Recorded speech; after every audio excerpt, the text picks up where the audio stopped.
সে কথা বলেছে, কিন্তু তারা যে আশ্বাস আমাদেরকে দিয়েছে যে বিচারের আওতায় আনবে, খালি শোকাজ করেই কি আমাদের কাজ শেষ হবে?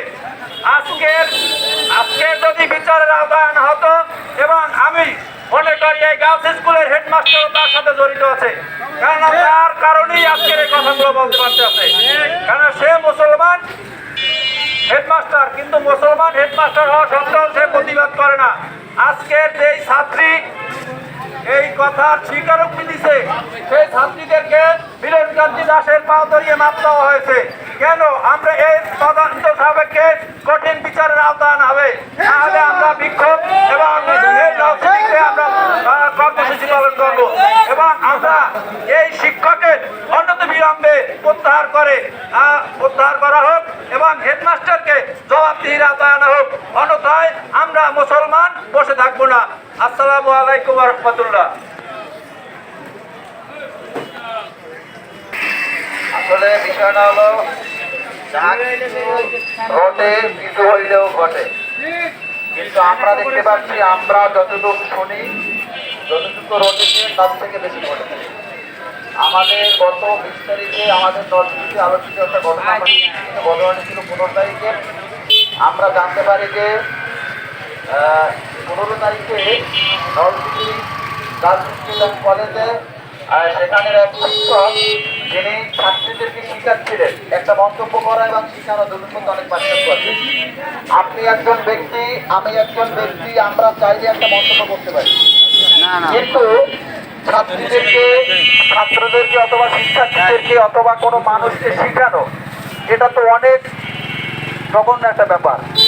এই মিলনকান্তি দাস তিনি তার কলেজের ছাত্রীদেরকে শিখিয়েছেন যে পরকাল বলতে কিছু নাই, জান্নাত জাহান্নাম বলতে কিছু নাই, নামাজ বলতে কিছু নাই, এবং নামাজ পড়া এটা শুধুমাত্র শারীরিক একটা ব্যায়াম, এছাড়া এই নামাজের কোনো উপকারিতা নাই, এটা বলেছে মিলনকান্তি দাস। এই ঘটনা হচ্ছে আমরা গত 20 তারিখে যখন আমাদের কানে আসে, তখন এই পুরো নলছিটিবাসী, নলছিটির ধর্মপ্রাণ মুসলমান ভাইয়েরা আন্দোলনের জন্য প্রাথমিকভাবে প্রস্তুতি নেয়। যখন আন্দোলনের জন্য প্রাথমিকভাবে প্রস্তুতি নেওয়ার পরে আমরা দায়িত্বশীলতার পরিচয় দিয়েছি।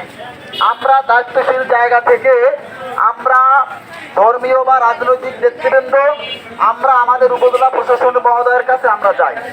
সেখানে যাওয়ার পরে দীর্ঘ সময় সন্ধ্যা 6টা থেকে বা তারও আগে থেকে একদম রাত 12টা পর্যন্ত আমাদের উপজেলা নির্বাহী অফিসার, ইউনো মহোদয় এবং আমাদের নলছিটির বিভিন্ন রাজনৈতিক দলের নেতৃবৃন্দ এবং ধর্মীয় বিভিন্ন দলের নেতৃবৃন্দ আমরা সেখানে ছিলাম।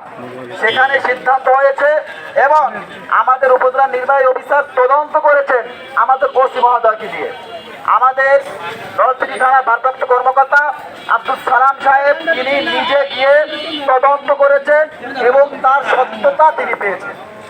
এই সত্যতা যখন প্রমাণিত হওয়ার পরে আমাদের নলছিটির নেতৃবৃন্দ সহ আমাদের ইউনো মহোদয় একটা সিদ্ধান্তে পৌঁছান যে আপনারা উত্তপ্ত পরিস্থিতি সৃষ্টি করবেন না, আমরা এর ব্যবস্থা নিব। এবং আমাদের সম্মানিত ইউনিয়ন মহোদয় এবং ওসি স্যার, আমরা তাদেরকে সর্বোচ্চ ধার্মিক মনে করি এবং তারা ধার্মিক, তারাও বলেছেন আমরা জানি এবং এটা আমরা বিশ্বাস করি, কিন্তু সেই জায়গা থেকে আমরা